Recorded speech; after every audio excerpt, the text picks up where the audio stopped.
واضح البرهان المبسوط في الوجود كرامه وإحسانه. اللهم صل وسلم وبارك وكرم وعظم على نور الأنوار وسر الأسرار وترياق الأخيار ومفتاح باب اليسر سيدنا ومولانا محمد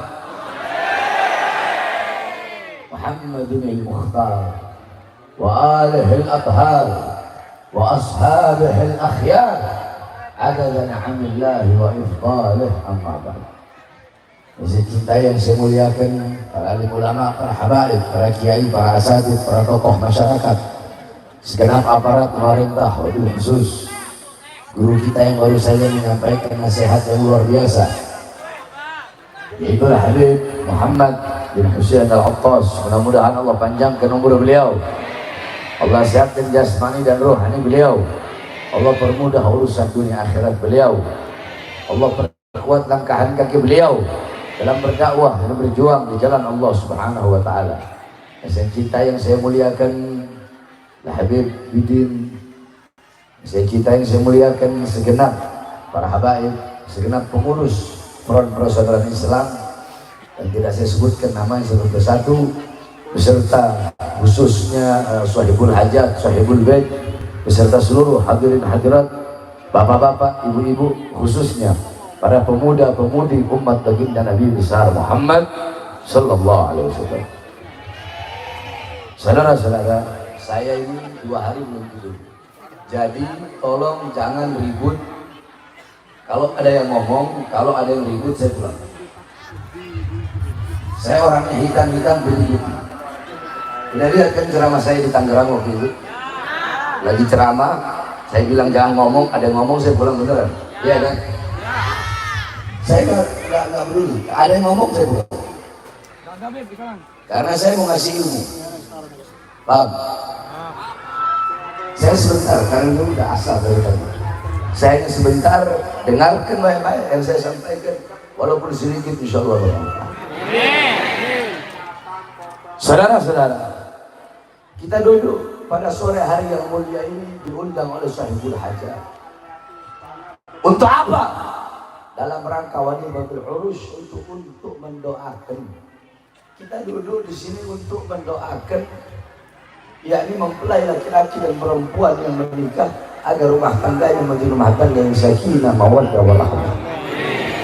Dan kita duduk di sini, Sahibul Hajat menjadi wasilah, menjadi perantara, sebagaimana yang Habib Muhammad sampaikan tadi, menyampaikan perantara bagi kita untuk menggugurkan kewajiban, yaitu menuntut ilmu. Kita duduk di sini dapat barokah, barokah dari pernikahan, dapat barokah ngumpul sama ulama, sama ustadz, sama kiai, bisa ngumpul sama habaib, dapat barokah, dapat manfaat ilmu.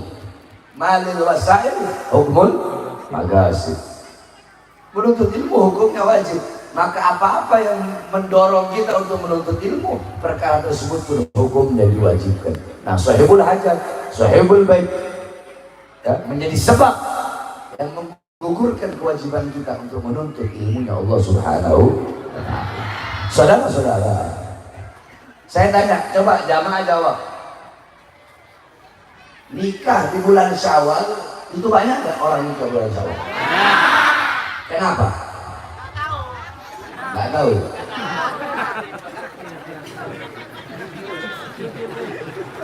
Kenapa kok banyak orang nikah di bulan Syawal? Dianggap baik. Baik, apa yang kok nggak ada yang tahu? Kok bulan ini mulia? Dengarkan. Makanya perhatikan. Al-Imam Ibn Mandur dalam kitabnya Lisanul Arab, ya. Kemudian Imam Abu Hayyan, kemudian Imam Ibnu Sa'idi, kemudian Imam Ibnu Khuruf, beliau mengatakan Syawal itu diambil dari kata syalat an-naqatu bidhanabiha. Syalat an-naqatu bidhanabiha. Saya nggak ceramah, anggap aja saya lagi ngajar. Ayo semua bisa. Bismillahirrahmanirrahim. Syawal. Ai.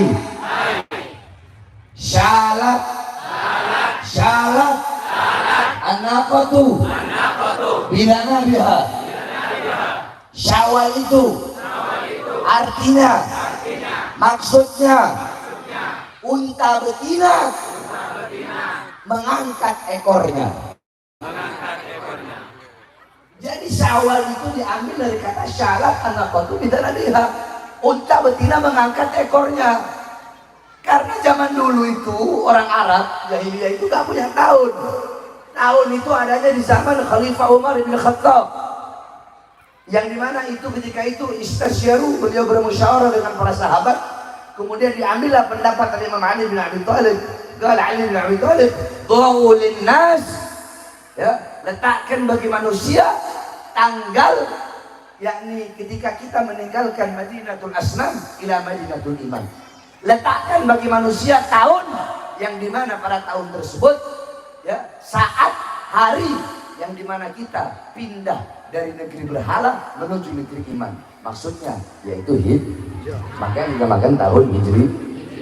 Jadi orang-orang Arab itu mereka tahu Syawal, Muharram, seperti Ramadan. Ramadan itu dari kata Ramadan yang artinya cuaca panas. Nah, Syawal diambil dari kata syalat an-naqatu bidana biha.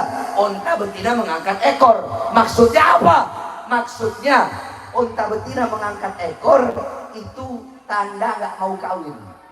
Jadi kalau unta jantan lagi nyamperin mau minta jatah ini unta jantannya, itu unta betina angkat ekornya kalau bulan Syawal. Kenapa? Tandanya dia tidak mau kawin. Nah, makanya itu menjadi tatoyur. Menjadi tatoyur. Tatoyur itu apa ya kalau bahasa ini? Bahasa sial. Menganggap sial karena sesuatu. Itu namanya tatoyur. Jadi orang Arab itu dulu mereka tidak mau menikahkan anak-anak perempuan dari bulan Syawal. Kenapa? Karena takut sial. Karena onta aja nggak mau kawin. Onta aja nggak mau nikah di bulan Syawal, nggak mau kawin, dia nggak mau bersetubuh.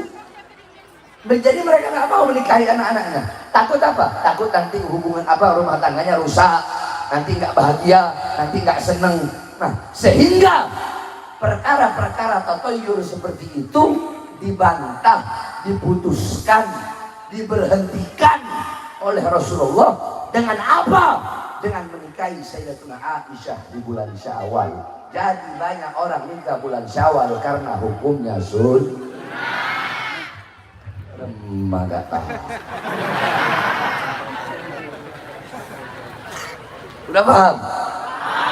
Udah paham ya? Gak lama soalnya ini. Paham? Jadi Rasulullah yang menghentikan, dihentikan oleh Rasul. La thair, nggak ada burung. Kalau ada burung ngomong burung itu biasa burung ngoceh ini tengah malam tandanya ini bakal mati, nggak ada itu Rasulullah SAW. Maka itu tatoyur dari kata thair, tatoyur. Paham? Makanya kita duduk di sini untuk mendoakan bulan Syawal. Ya, di bulan Syawal yang penuh dengan kemuliaan, penuh keutamaan. Apalagi ini masih suasana Lebaran ya. Masih awal-awal Lebaran. Anak udah 5 tahun nggak ke Madura. 2018 anak mau ceramah ke Madura, ditahan di penjara. Bebas lagi 2020. Bebas 2020 diundang ke Madura. 3 hari lagi udah mau berangkat, ditahan lagi, dibawa ke Nusa Kambangan, nggak jadi lagi. Bebas kemarin, udah mau ke Madura, ditahan lagi kasus KM 50. Jadi Madura ini subhanallah, setiap mau ceramah ke Madura pasti di penjara dulu. Tapi orang Madura ini luar biasa, nggak ada kapok-kapoknya ngundang saya. Nah makanya karena semangat kalian, tekad kalian, karena kemauan kalian yang kuat menunggu selama 5 tahun, karena semangat, tekad, himmah yang kuat itulah menjadi sebab saya ada sekarang di hadapan kalian.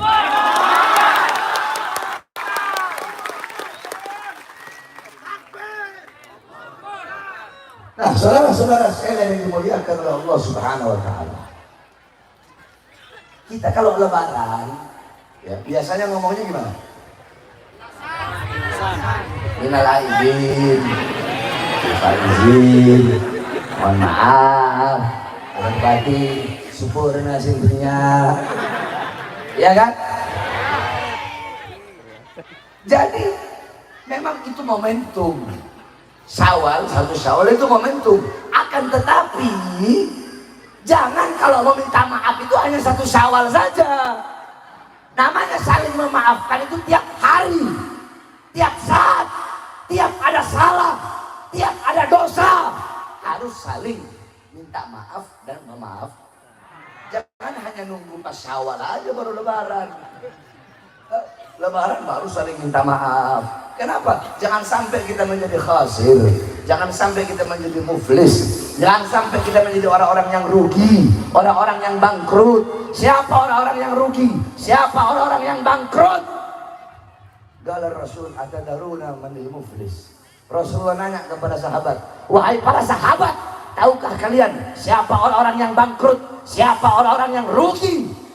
Sahabat berkata, ya Rasulullah, orang-orang yang rugi adalah orang-orang yang gulung tikar. Maksudnya bangkrut dalam perdagangannya, tokonya bangkrut, modalnya habis. Kata Rasulullah, bukan. Orang yang rugi itu kelak di akhirat dia datang bawa pahala sholat, bawa pahala puasa, bawa pahala zakat, bawa pahala haji, bawa pahala sodako, bawa pahala ilmu, bawa pahala yang banyak. Pertanyaannya, kenapa ini orang datang bawa pahala banyak tapi kok jadi orang yang rugi? Ternyata ketika dia mau dimasukkan ke surga, datang satu orang, ya Allah, dulu ini orang dia pernah menfitnah saya. Akhirnya apa? Diambil pahalanya dia orang, dikasih kepada orang yang difitnah. Datang lagi, ya Allah, dulu dia pernah gibah saya, diambil pahalanya, dikasih. Ya Allah, dulu dia pernah bohongi saya, diambil pahalanya, dikasih. Ya Allah, dulu dia pernah mengadu domba saya, diambil pahalanya. Udah habis pahalanya, masih orang-orang masih berdatangan. Ya Allah, dulu dia pernah zolimi saya, dulu dia pernah ini, pernah ini, pernah ini. Dosa orang yang dizolimi diberikan kepada dia. Akhirnya yang awalnya datang bawa pahala yang banyak, habis semua amal pahalanya, tersisa dosa-dosa. Yang awalnya masuk surga, mau masuk surga, akhirnya Allah akan memasukkan ke dalam neraka. Kenapa? Karena kalau udah sangkut paut sama manusia, ini lebih dahsyat. Dosa itu ada 3. Ada dosa yang berkaitan dengan Allah Subhanahu wa taala. Apa itu? Meninggalkan sholat, meninggalkan puasa, meninggalkan kewajiban. Ada dosa yang berkaitan dengan yang kedua, dosa yang berkaitan dengan Allah dan berkaitan juga dengan manusia, seperti main judi, kan? Ada nggak mungkin kita main judi sendiri, kan? Main judi pasti ada orang lain, kan? Mabok, ada jual belinya sama orang. Jadi ada kaitan sama orang, ada kaitan juga sama Allah. Nah, kalau 2 dosa ini ente taubat sama Allah, Allah ampuni. Sebesar apapun dosa yang engkau lakukan, masih ada yang lebih besar. Apa? Pintu pengampunan Allah untuk umat Nabi Muhammad SAW. Nah, yang susah yang ketiga ini. Apa itu? Dosa yang tidak ada sangkutannya sama Allah, tetapi dosa yang berkaitan dengan sesama manusia. Kita zolimin orang, kita bohongi orang, ghibah orang, fitnah orang. Ya, ini kalau itu orang tidak memaafkan kita, maka Allah tidak bakal kasih maaf. Allah tidak bakal kasih maaf. Ini yang paling berat. Makanya saya katakan saling memaafkan itu bukan momennya itu, ya ini memang ada momentum tertentu, waktunya 1 Syawal, 2 Syawal sampai 15 hari lah, 15 Syawal. Tapi kalau bisa jadikan setiap hari, setiap waktu kita untuk mempererat silaturahmi dan saling memaaf. La yahillu lirajulin ayyahjura akhahu fawqa thalatha layalin. Tidak halal bagi seorang muslim laki-laki yang tidak menyapa sesama saudaranya di atas 3 hari 3 malam. Jadi batasnya kalau mau saling marah-marahan cuma 3 hari 3 malam. Di atas 3 hari 3 malam dua-duanya berdosa. Kalau 4 orang, 4-4-nya berdosa. Makanya saudara-saudara, tapi kalau kita sudah minta maaf, saya punya salah sama kamu, saya minta maaf, kau tidak maafkan, maka gugur kewajiban saya, Allah ampuni dosa saya. Paham? Maka pada kesempatan yang mulia ini, saya Bahar bin Ali bin Smith ingin mengucapkan permohonan maaf.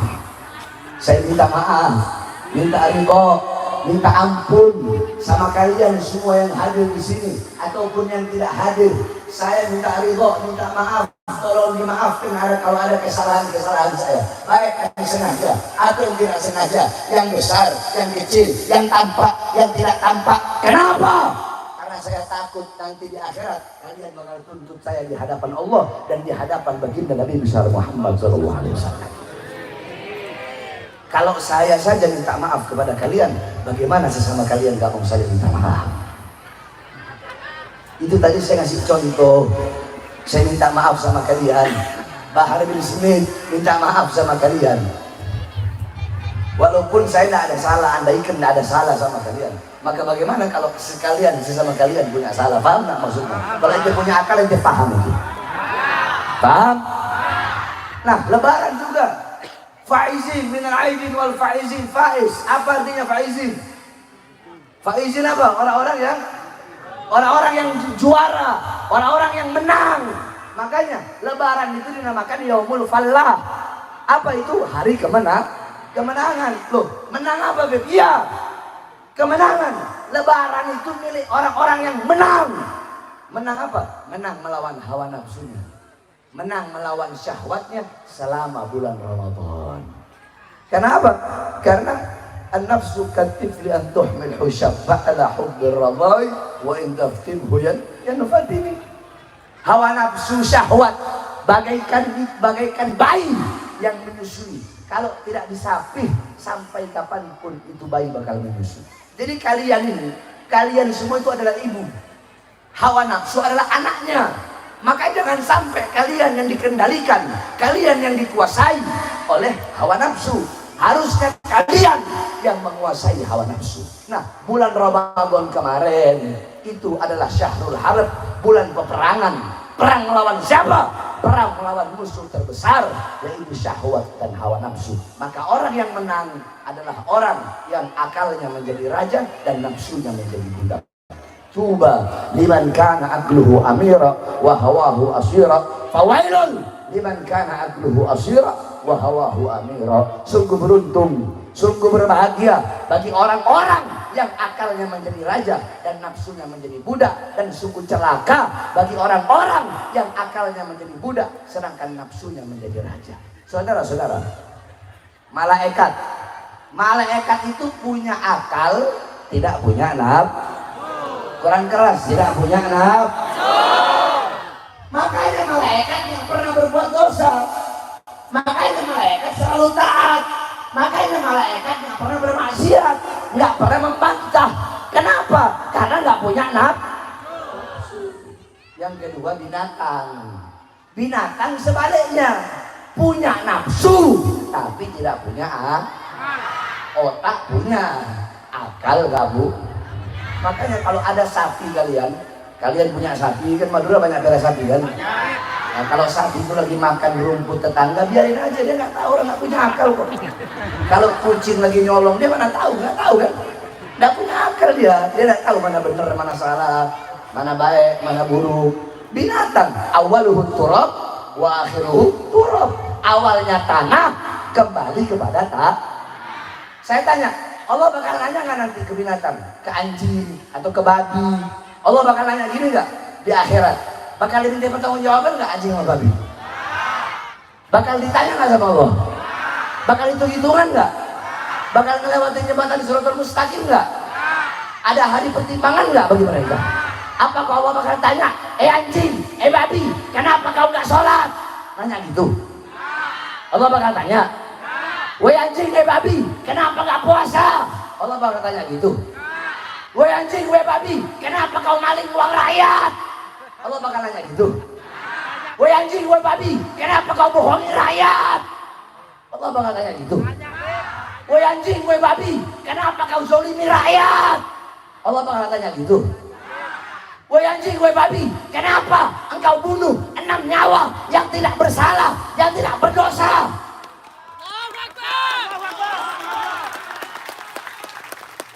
Allah bakal tanya gitu. Allah bakal tanya.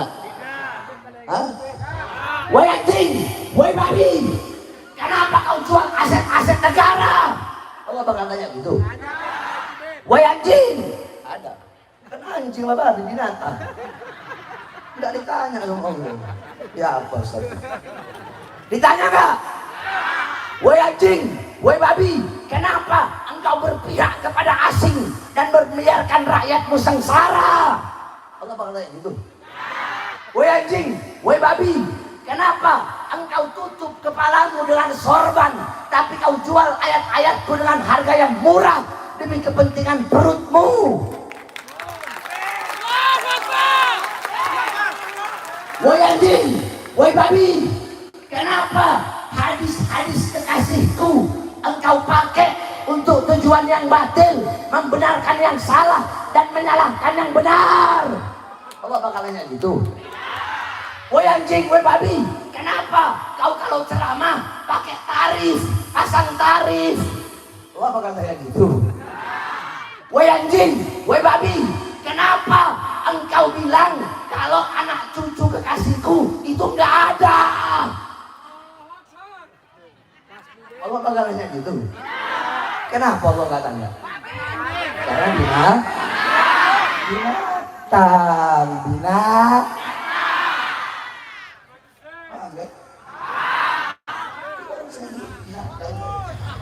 Bener kan? Kalau ada yang tersinggung kan berarti anjing sama babi. Betul. Betul. Kalau ada yang tersinggung berarti dia nggak ngerasa sebagai manusia. Berarti dia ngerasa dirinya anjing. Dia ngerasa dirinya babi. Makanya jangan tersinggung. Sebab Allah nggak bakal nanya begitu. Kenapa? Karena binatang punya akal, tidak punya punya nafsu, tidak punya Nah, kita manusia sempurna. Kita manusia sempurna. Apa-apa yang tidak dipunya oleh malaikat, kita punya. Apa itu? Apa itu? Kurang keras apa? Kurang keras. Apa-apa yang tidak dipunya oleh binatang, kita punya. Apa itu? Apa itu? Terus intinya apa? Dengarkan baik-baik. Intinya, barang siapa yang akalnya mengalahkan nafsunya, akalnya menguasai nafsunya, akalnya menundukkan nafsunya, akalnya memperbudak nafsunya, kedudukan orang itu lebih tinggi dari malaikat. Sebaliknya, barang siapa yang nafsu mengalahkan akalnya, nafsu memperbudak akalnya, nafsu memerintah akalnya, sehingga dia belok ke kiri, terjerumus ke dalam maksiat, melanggar perintah Allah, menghalalkan segala cara untuk menuju kebatilannya, maka kedudukannya orang lebih rendah daripada binatang. Saudara-saudara, paham? Makanya jangan mau sok-sokan, oh saya lebaran. Lebaran itu milik orang-orang yang menang melawan hawa nafsunya, milik orang-orang yang menang melawan syahwatnya, bukan milik cuma orang nahan lapar dan haus. Kalau nahan lapar dan haus, onta 6 bulan nggak makan nggak minum, hidup onta. Betul? Betul? Saya tanya, sapi paling lama yang biasa sapi banyak. Sapi paling lama nggak makan nggak minum berapa minggu? Bukan, maksudnya paling lama terus dia mati.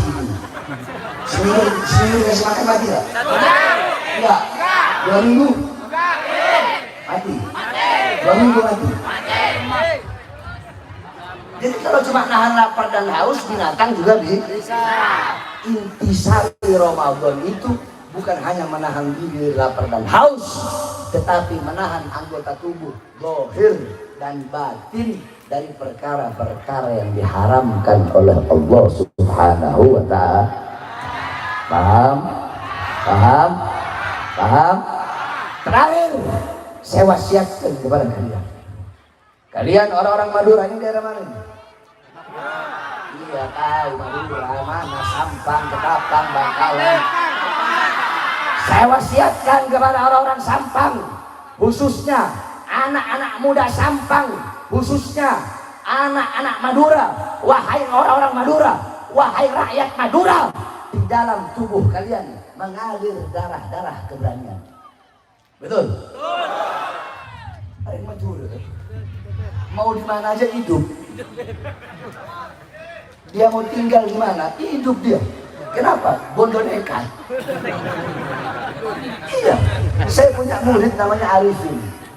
Pergi sendiri ke Perancis. Hidup sampai sekarang jadi orang kaya raya, orang Sumeneb. Jualan sate di Perancis. Iya. Jadi orang Madura mau pergi ke tengah laut. Hidup dia. Saya waktu ceramah di Podeh, tahu Podeh? Saya ceramah 13 tahun lalu. Saya pikir, la ilaha illallah. Kok bisa nih orang hidup di sini ya? Pulau di tengah laut. 3 jam dari Sumeneb perjalanan. Kok Bangkalan? Semudi, Podeh. Iya, 12 tahun lalu kan saya ceramah di situ. Sampai bukan Kangean, ada Podeh, Semudi. Iya, 2 kecamatan aja itu. Saya bingung, ini tengah laut tuh. Tengah laut. Tapi ini orang 2 kecamatan hidup subur, makmur, jaya di situ. Sapinya gemuk-gemuk. Semua ada di situ, orang-orangnya makan enak semua. Itu luar biasa orang Madura. Betul? Dimanapun hidup. Nah, kalian punya darah-darah keberanian. Maka jadikan darah-darah keberanian kalian untuk kalian korbankan membela agama Allah sampai titik darah penghabisan, saudara. Saya dengar kemarin ada taruhan gara-gara kepala desa ya. Iya. Iya. Iya, pokoknya kan itu kan urusan dunia. Kalau urusan dunia, kalian orang Madura berani mengorbankan nyawa. Nyawa kalian taruhkan urusan dunia, urusan politik, ngebela lurah, ngebela kepala desa. Kalian berani korbankan nyawa. Kenapa kalian tidak berani mengorbankan nyawa untuk ustadz, kiai, ulama dan anak cucu Rasulullah SAW? Betul? Betul? Kalau rela mati demi lurah, demi politik, demi dunia, harusnya kalian lebih rela mati untuk agama, untuk rakyat, untuk ulama, untuk bangsa dan negara kesatuan Republik Indonesia, saudara. Makanya saya tanya masyarakat Madura semuanya, siap mati demi ulama? Siap hancur demi ulama? Siap binasa demi Indonesia? Siap bela anak cucu Rasulullah? Siap mati demi habaib? Allahu Akbar. Itu baru orang Madura. Kalau ada orang Madura benci habaib dan orang Madura, dia ragukan itu ya. Ya. Iya betul. Iya, bukan orang Madura nggak ada yang benci sama habaib.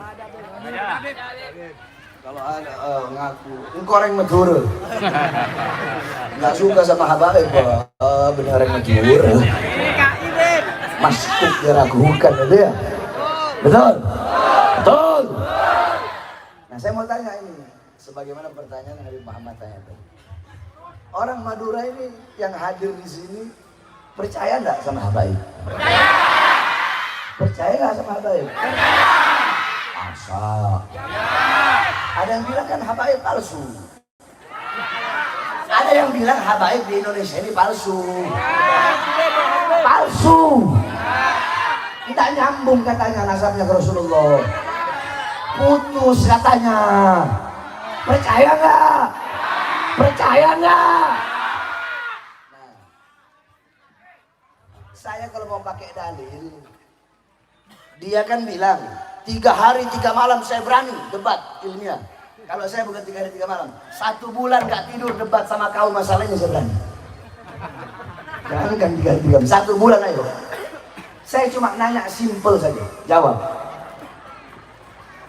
Pendiri NU siapa? Hadratus Syekh Kiai Haji Hasyim Asy'ari. Tahu Qanun Asasi? Orang NU mana? Sini ada orang NU enggak? Wah. Di NU itu ada namanya Qanun Asasi. Qanun Asasi itu ADRT-nya NU. Di situ Kiai Hasyim Asy'ari meletakkan syair Habib Ahmad bin Abdullah As-Segaf yang ngarang kitab Fathul Garud. Nggak saya tanya, kira-kira sembarangan nggak ulama sebesar beliau meletakkan syairnya Habib di dalam Qonun Asasi yang begitu penting? Sembarangan apa enggak? Sembarangan apa enggak? Berarti beliau cinta nggak sama Habib? Cinta nggak? Kalau cinta berarti percaya nggak? Percaya nggak? Itu satu. Kedua, Hadratus Syekh Hasyim Asy'ari pernah bikin kitab tipis, ana lupa nama kitabnya. Pokoknya di situ beliau itu membantah Kiai Haji Abdullah Yasin. Nah, beliau mengatakan bahwasanya Kiai Abdullah Yasin itu masruqat, mencuri. Masruqat itu mencuri. Jadi ada di dalam kitabnya ada hasil curian daripada diwannya Habib Abdullah bin Alwi Al-Haddad. Loh, dari mana Kiai Hasyim Asy'ari tahu? Berarti kan Kiai Hasyim Asy'ari membaca kitabnya Habib Abdullah bin Alwi Al-Haddad. Pengagum Habib Abdullah bin Alwi Al-Haddad. Cinta sama Habib Abdullah bin Alwi Al-Haddad. Itu satu. Yang kedua, Syekhona Khalil Bangkalan. Syekhona Khalil Bangkalan cintanya sama habaib. Beliau tidak milih-milih, nggak kayak orang sekarang. Orang sekarang, oh saya cuma cinta sama Habib Bahar, saya cuma cinta sama Habib Rizik, sama Habib-Habib yang lembut saya nggak cinta. Ah, itu bodoh, bukan cinta. Sebaliknya, oh saya cuma mau cinta sama Habib ini, yang lembut-lembut ini, yang sejuk-sejuk. Habib-Habib yang keras-keras, yang tegas-tegas, yang kasar-kasar saya nggak cinta. Ah, bodoh juga itu. Kiai Khalil cinta sama Habib, mau tua ataupun mau besar ataupun mau yang tenar atau yang enggak, mau yang kaya atau yang mau yang pinter atau yang dicintai sama Kiai Khalil. Sampai Kiai Khalil ngomong ke muridnya, murid tahu bersama dia. Santre. Dia enggak. Buatin minum apa sih? Abe aki ngenom. Beda Habib. Santrinya bingung, mana Habibnya? Kan Habibnya nggak ada. Habibnya nggak ada. Tapi santrinya nurut, dibikinin minum. 5 menit kemudian datang nih Habib. Kaget nih santri. Begitu dia Habib pulang nanya santri, Kiai, kok oneng sampean? Jangan ketawa. Apa jawab beliau? Engkau nyium baunya Rasulullah SAW. Saya mencium bau Rasulullah dalam diri Habib. Kiai As'ad, tahu Kiai As'ad kan itu bondo. Kiai Samsul Arifin tahu kan? Beliau cinta nggak sama Habib? Kiai Hamid Pasuruan cinta nggak? Itu kiai-kiai yang keilmuannya luar biasa, walinya luar biasa. Nah ini ada baru Ustadz kemarin sore. Ustadz Embul, Kiai kemarin sore. Ya ngomong habaib itu nggak ada. Sayyidina Ubaidillah Ahmad Al-Muhajir nggak pernah punya anak Ubaidillah. Loh, nah berarti salah dong Kiai Hasyim Asy'ari. Salah dong kiai yang lain lagi. Nah sekarang pertanyaannya begini aja. Saya tanya, jawab yang keras. Mau lebih percaya sama Kiai Hasyim Asy'ari atau percaya sama Imad? Yang keras. Mau percaya sama Kiai Khalil Bangkalan atau percaya sama Imad? Mau percaya sama Kiai As'ad atau percaya sama Imad? Mau percaya sama Kiai Samsul Arifin atau percaya sama Imad? Mau percaya sama Kiai Hamid Pasuruan atau percaya sama Imad? Udah cukup begitu aja, nah, nggak usah apa namanya? Cukup begitu aja, nggak perlu pakai dalil lagi, capek kalau pakai dalil. Cukup kan? Clear kan? Jadi terserah udah, kalian mau percaya silahkan, enggak juga silahkan. Kalau saya mau bantah-bantahan masalah ini, ya Habib Hanif kemarin udah bikin udah jelas terang benderang, tetap aja dibantah. Orang namanya hasud. Orang hasud itu ya apa sih? Orang hasud itu gimana orang hasud? Padahal gini, saya tanya, kalian lihat ceramah saya dari dulu sampai sekarang ada berubah nggak? Ada nggak saya muji-muji pejabat gitu? Ada nggak? Tetap kan? Kalau si Imat enggak. Dulu kita harus mencintai habaib. Habaib itu anak cucu Rasulullah. Dulu. Sekarang beda lagi. Berarti kan nggak konsisten. Betul? Saudara, saya mau tanya sama kiai-kiai habaib yang ada di sini. Beliau, seperan aja. Hadis sahih, kalau kiai sendiri lebih milih mana? Lebih milih hadis sahih atau qaul ijtihad atau rakyatnya ulama? Hadis sahih. Yang lain? Qaulnya Imam Syafi'i apa? Mau milih hadis sahih apa qaulnya Imam Syafi'i? Tetap hadis sahih. Hadis sahih itu bisa membantah, bisa mematahkan segala, mau qaul, mau ijtihad, mau ra'i, mau pendapat ulama manapun bisa dipatahkan dengan hadis sahih. Betul? Apalagi udah hadis sahih mutawatir lagi. Perawinya banyak. Nah, ini biar kalian paham. Dan saya nggak mau ceramah begini. Udah deh, nggak usah ya. Lanjut.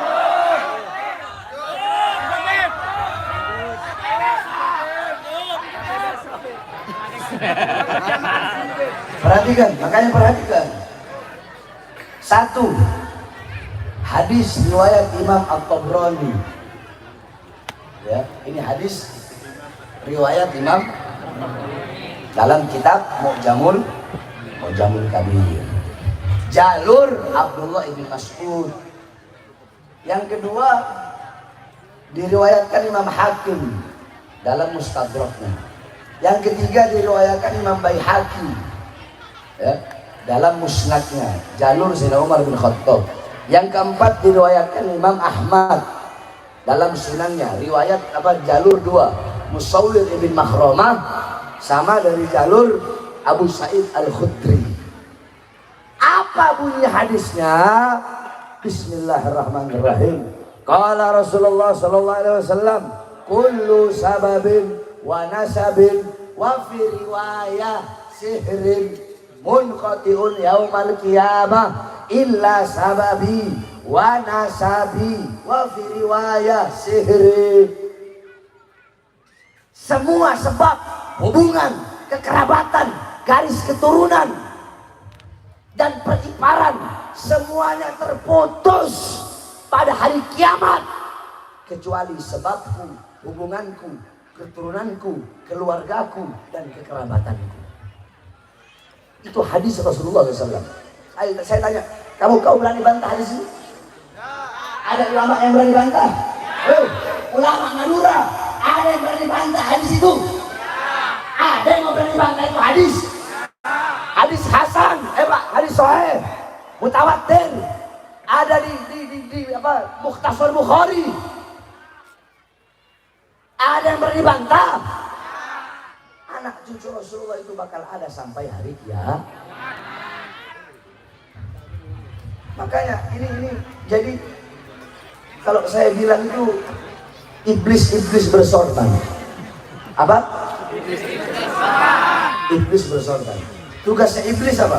Menghilangkan iman dari hati orang Nah, iblis bersorban, dia mau menghilangkan dalam keyakinan orang-orang umat Islam, apalagi orang awam, dia mau hilangkan keyakinan bahwasanya habaib Indonesia itu gak ada.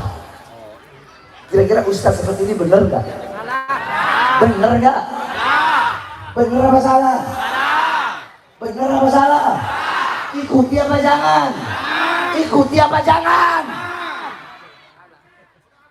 Kalau dia ngomong 3 hari 3 malam berani debat, saya 1 bulan berani debat saya. Ayo, Kalau ngomongin masalah Sayyidina Ubaidillah.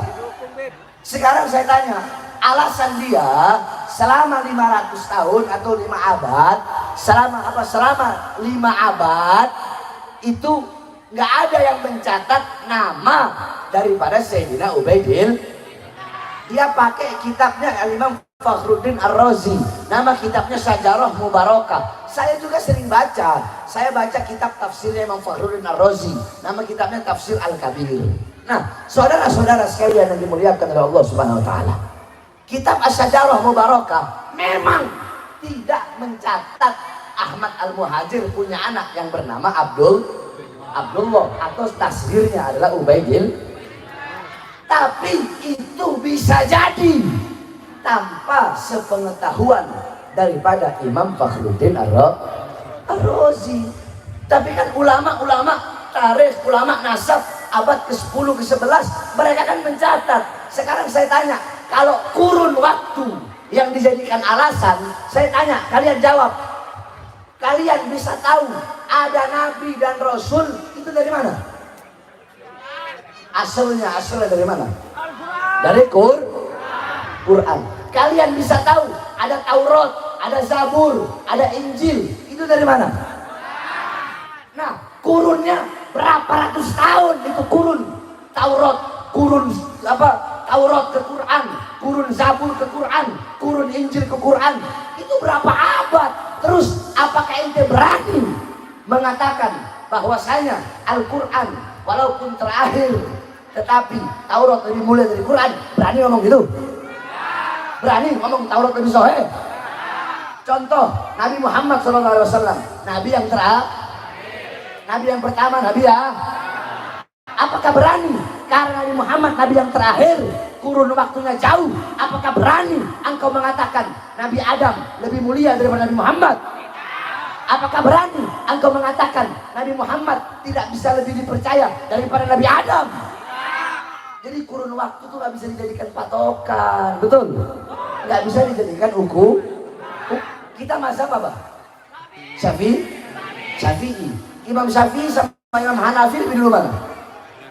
Imam Hanafi. Tapi apakah kita berani, walaupun kita mazhab Syafi'i, apakah kita berani mengatakan bahwasanya Imam Hanafi tidak lebih mulia daripada Imam Syafi'i? Berani kita ngomong gitu? Nggak berani kan? Nah makanya kalau ngomong, kalau mengeluarkan fatwa atau ijtihad atau pendapat itu hati-hati, tawarru. Sifat ulama itu harus tawarru anil fut. Tapi kalau saya sih terserah kalian. Kalian mau percaya Habib, mau enggak ya urusan kalian. Saya andaikan bisa ini Habib dikasih, saya mau kasih ini, ambil bismillah, makan tuh bismillah, makan. Toreh.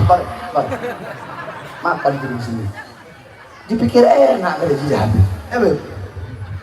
Tanggung jawabnya berat. Betul.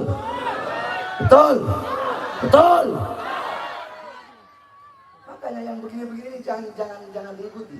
Tapi cuma satu orang aja begini.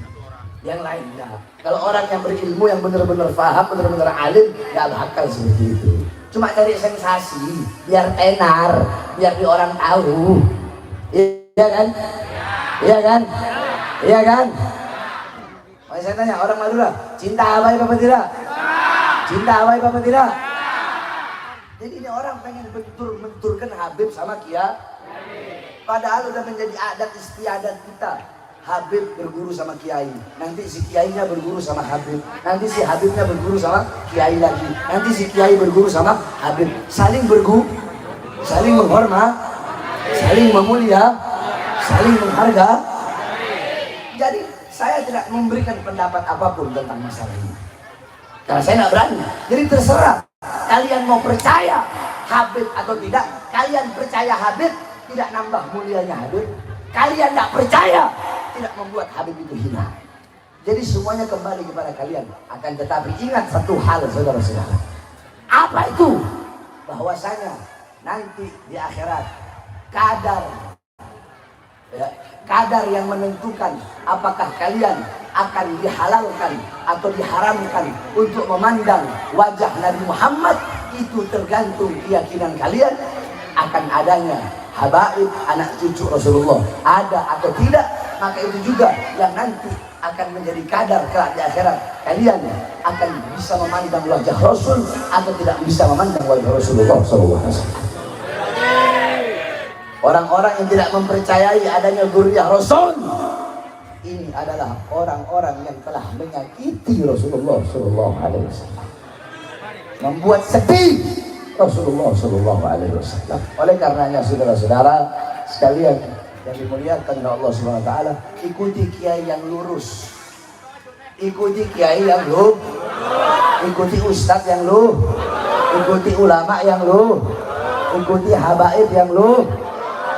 Makanya kalian orang Madura, ya, orang Madura taat sama ulama, taat sama kiai, taat sama baik. Kalau demi lurah, demi kepala desa berani carok-carokan, berani mengorbankan nyawa, masa untuk agama tidak berani? Ya? Masuk penjara berani nggak? Berani nggak? Wah, ntar ditodong senjata nangis. Ya, saya berkali-kali di penjara, baru keluar masuk lagi, baru keluar masuk lagi, baru keluar masuk lagi. Diborgol tangan saya, ini salah bangun. Diborgol perut saya, diborgol kaki saya. Berkali-kali di penjara, dipikirnya saya bakal kapok kali, dipikirnya saya bakal capek kali, bakal lelah kali. Enggak, tidak ada kata kapok untuk berjuang untuk agama, untuk bangsa, untuk negara.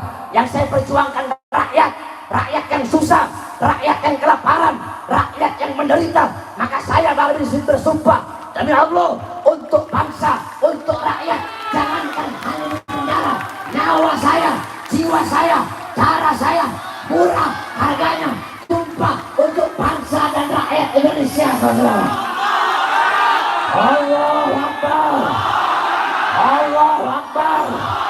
Siap hancur di Indonesia, siap binasa di Indonesia, siap lawan pengkhianat bangsa.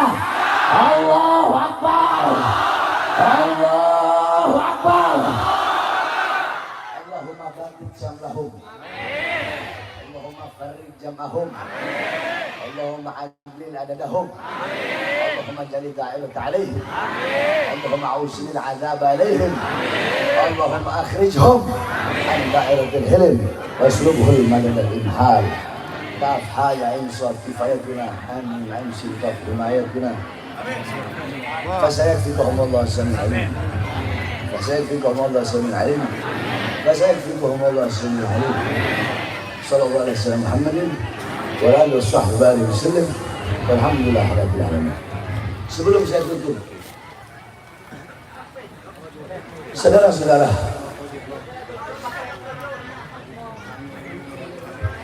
saya nggak tahu kapan saya mati. Mungkin bisa besok, bisa lusa, atau bisa kapan. Karena saya mendapat bocoran, saya diincar untuk dibunuh. Bukan lagi di penjara, karena penjara udah gak mempan buat saya. Saya wasiatkan kepada kalian, andaikan saya mati, entahkah mati dibikin seperti kecelakaan, atau mati diracun seperti mati kena penjepit seperti seakan-akan kena jantung barang diracun.